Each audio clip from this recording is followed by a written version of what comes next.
Hey, 8th grade, Mr. Herzberg here. Today it is Friday. We made it to Friday. Yay! And it is April 24th, 2020.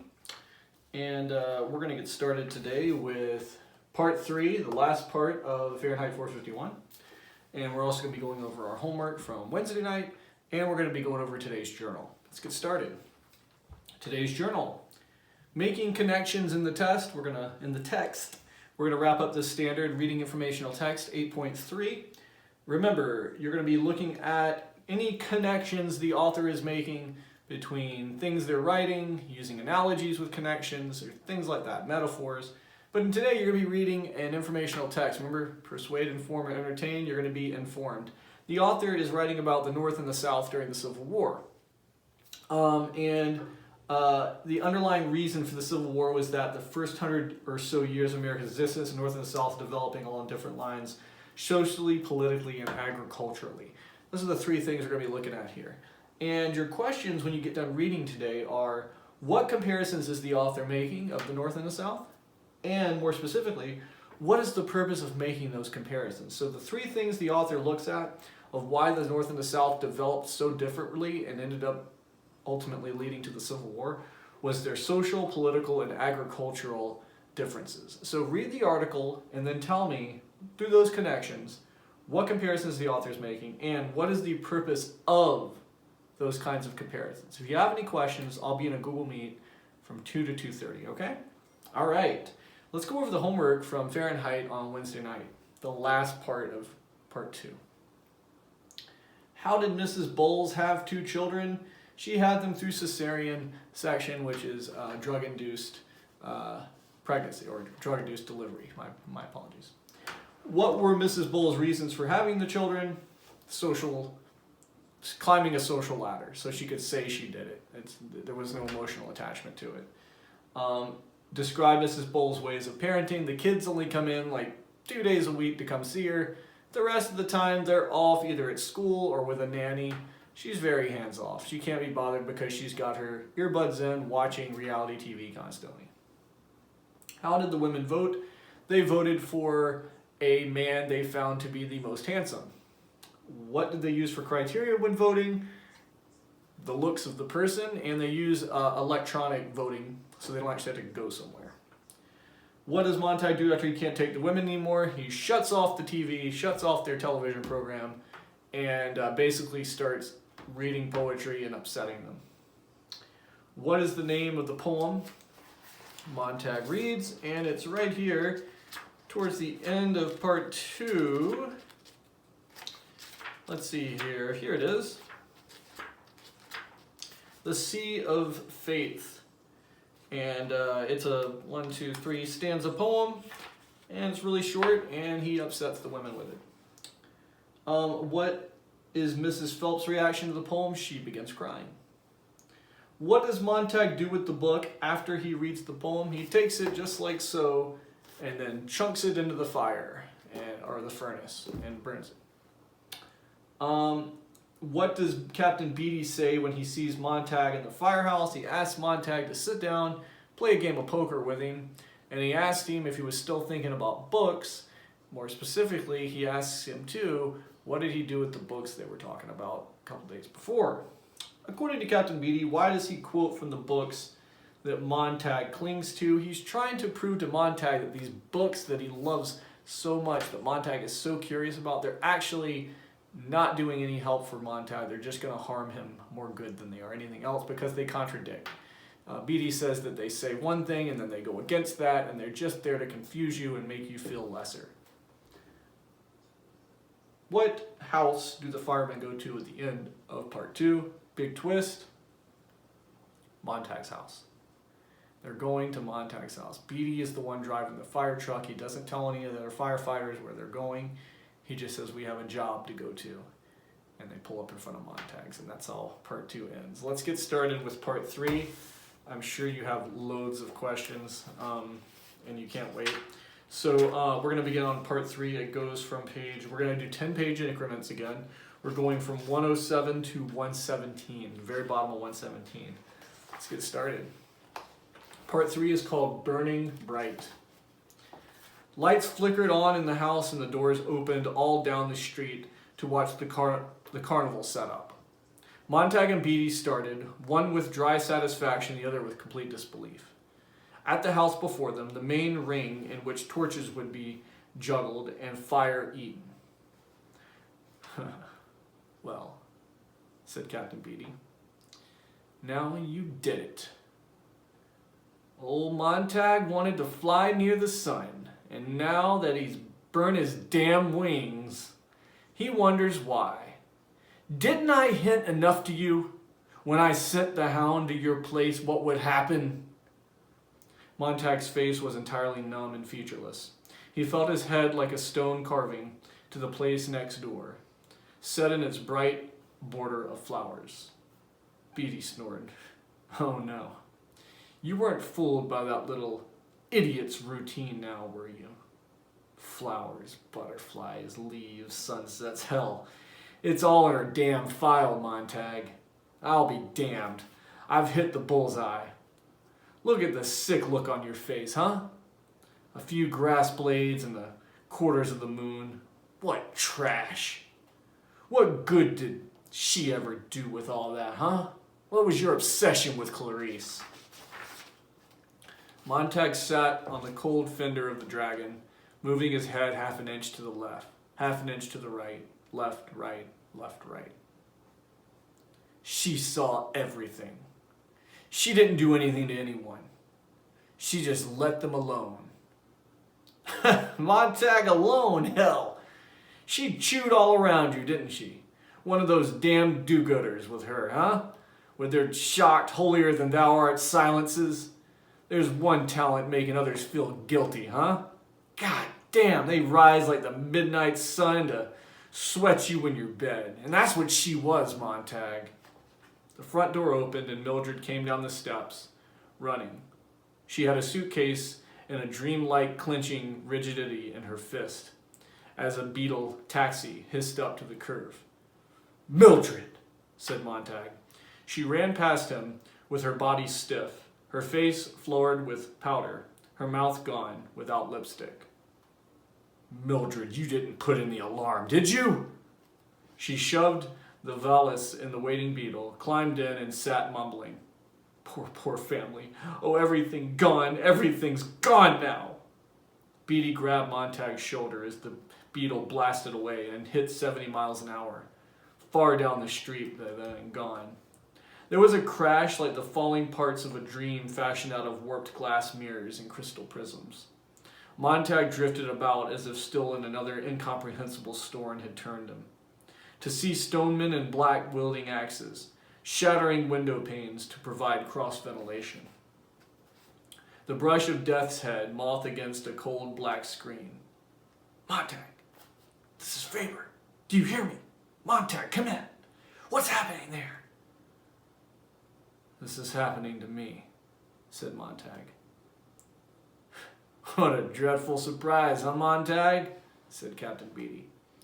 For everyone nowadays knows absolutely is certain that nothing will ever happen to me, huh? Others die and I get to go on. There's no consequences and no responsibilities, huh, Montag? Except that there are. But let's not talk about that, huh? By the time your consequences catch up, it's too late, isn't it, old Montag? Montag, can you get away or run? Asked Faber in the earpiece. Montag walked but didn't feel his feet touch the cement, and then the night grasses. Beatty flicked his igniter switch nearby, and the small flame drew his fascinated gaze. What is there about fire that's always so lovely, Montag?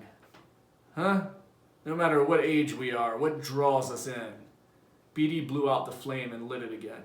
I'll tell you, Montag, it's perpetual motion. The thing man wanted to invent but never did. Or almost perpetual motion. If you let it go on, it'd burn our lifetimes out. What is fire, you ask? It's a mystery. Scientists give us gobbledygook about fiction and molecules. I'll tell you, they don't really know. It's beauty. It is. It's the thing that destroys responsibility and consequences. A problem gets too burdensome, then into the furnace with it. Now, Montag, you're a burden.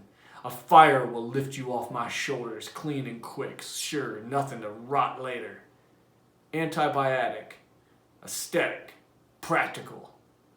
Montag stood looking in now at this strange house, made strange by the hour of night, by murmuring neighbors' voices, by littered glass, and there on the floor, their covers torn off, spilled like swan feathers, the incredible books that looked so silly now, not worth bothering with, for these were nothing but black tape and yellowed paper and ravaged binding. Mildred, of course, she must have watched him hide the books in the garden and brought them back in. Mildred. I want you to do this job all by your lonesome, Montag. You hear me? Not with kerosene and a match, but piecework, with a flamethrower. Your house, your cleanup. You're gonna burn it. Montag, can't you get out of there? Run away! No, cried Montag helplessly. The hound. This is all because of the hound. Faber heard, and Beatty, thinking it was meant for him, heard. Yes, the hound's somewhere, Montag, about the neighborhood. So don't try anything. Are you ready to burn? Ready.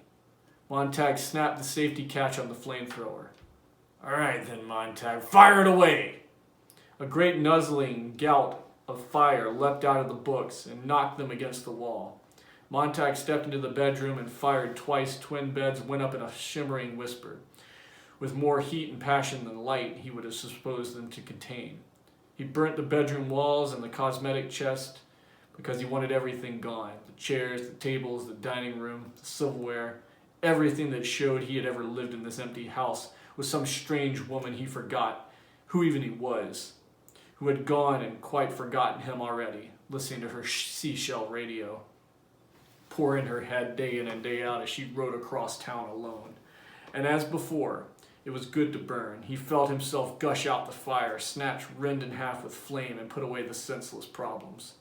If there was no solution, well, there was no problem either. Fire was best for everything. All right, Montag, burn the books next. The books leapt and danced like roasted birds, their wings ablaze with a red and yellow feather. And then he came to the parlor where the great idiot monsters lay asleep in their snowy dreams, and he shot a bolt of fire. 3 blank walls and vacuum hissed at them. The emptiness made an emptier whistle. He tried to think about the vacuum upon nothingness, but he couldn't. He held his breath so the vacuum couldn't get in his lungs. He cut off the emptiness, drew back, and gave the entire room the flames. The fireproof plastic sheet on everything was cut wide, and the house began to shudder with flame.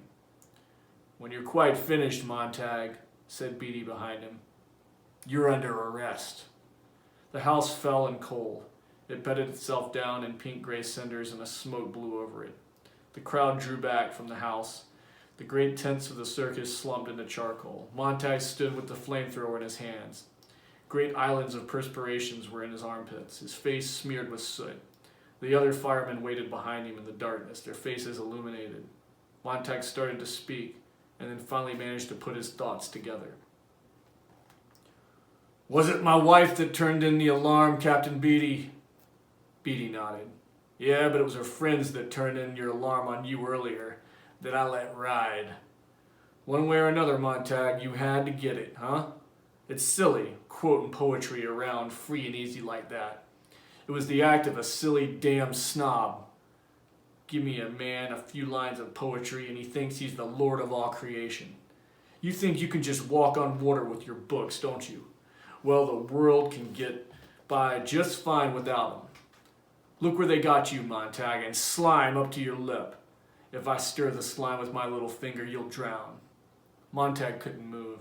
A great earthquake had come and fire had leveled the house, and Mildred was under there somewhere, his entire life under the life he could not move. The earthquake was still shaking and falling inside of him, and stood there, his knees half bent under the load of tiresome outrage, letting Beatty hit him without raising a hand. Montag, you idiot! You damn fool! Why did you really do it? Montag didn't hear. He was far away, running with his mind. He was gone, leaving the dead soot-covered body to sway in the front, raving fool. "Montag, get out of there! What are you doing?" said Faber. Montag listened. Beatty struck him again, this time a blow to the head that sent him reeling back. The green bullet in Faber's voice whispered and cried and fell. Beatty snatched it up, grinning. He held it half in and half out of his ear. Montag heard the distant voice. "Montag, are you all right?" Beatty switched the green earpiece and thrust it in his pocket. "Well, so there's more here than I thought, Montag. I saw you tilting your head listening. I thought you had a seashell, but when you turned clever later, I wondered. I'll trace this and drop it in on your friend." "No," said Montag. He twitched, catched the flamethrower. Beatty glanced instantly at Montag's fingers, and his eyes widened. He saw the surprise in himself, the new thing that he had done. Thinking back to later, he could decide the hands of Beatty's reaction, the hands that gave him the final push towards murder. The last rolling thunder of the avalanche stoned down in his ears, not touching him. Beatty grinned. "Well, that's one way to get an audience. Hold a gun to a man's head and force him to listen to your speech. Speech away, Montag. What's it going to be this time? Why don't you belch some Shakespeare at me, huh? You fumbling little snob. There's no terror, Cassius, in your threats, for I am armed so strong in honesty they pass me as idle with which I respect not. How's that, huh? Go ahead, Montag, you second-hand literature. Pull the trigger." He took one step towards Montag. Montag only said, "We never burned." "Right." "Hand it over, Guy," said Beatty with a fixed smile. And then he was shriveling Blaze, a jumping, sprawling mannequin, no longer human, a whirling flame, and a lawn. Montag shot one continuous pulse of fire onto Captain Beatty. There was a hiss of more spiteful, bragging, red-hot stove that had been poured over a monstrous black snail. Montag shut his eyes and shouted and fought to clamp away the sound. Captain Beatty flopped over and over and twisted. The other two firemen didn't even move. Montag kept his sickness down. "Turn around." They turned, their faces like blanched meat, streaming sweat heads, knocked off their helmets, brightening down themselves. They fell without even moving. The blowing of a single autumn leaf. He turned, and the mechanical hounds were also there. It was half across the lawn, coming from the shadows, moving with such ease, like a single solid cloud of black-gray smoke in silence. It made a single leap in the air, coming down at Montag from 3 foot ahead. Montag caught it with a bloom of fire, a single wondrous blossom that curled its petals, and yelled. The metal dog, clad its new covering, slammed into Montag and threw him 10 feet back. He felt it scramble and seize his leg and stabbed the needle in for a moment. The fire snapped the hound in the air. And then it burst into metal bones at its joints and blew out an interior in a single flushing red color like a skyrocket. Montag lay watching the dead alive thing fiddle in the air and die. He finished the injection, which was now working through the flesh of Montag's leg. He felt the mingled relief of horror at having pulled back only in time to see his knee slam the fender of a car, hurtling 90 miles an hour. He was afraid to get up, afraid he might not be able to get to his feet again at all. With an anesthetized leg, a numbness, hollowed into a numbness. And now, I'm going to stop there. We've got 1 page left. Wow. I told you Montag was going to snap. I told you his character was a complex character that was going to change. We just saw his change hit at the climax here at the very top of our story, okay? He couldn't take it anymore. Beatty had been on to him from the get-go.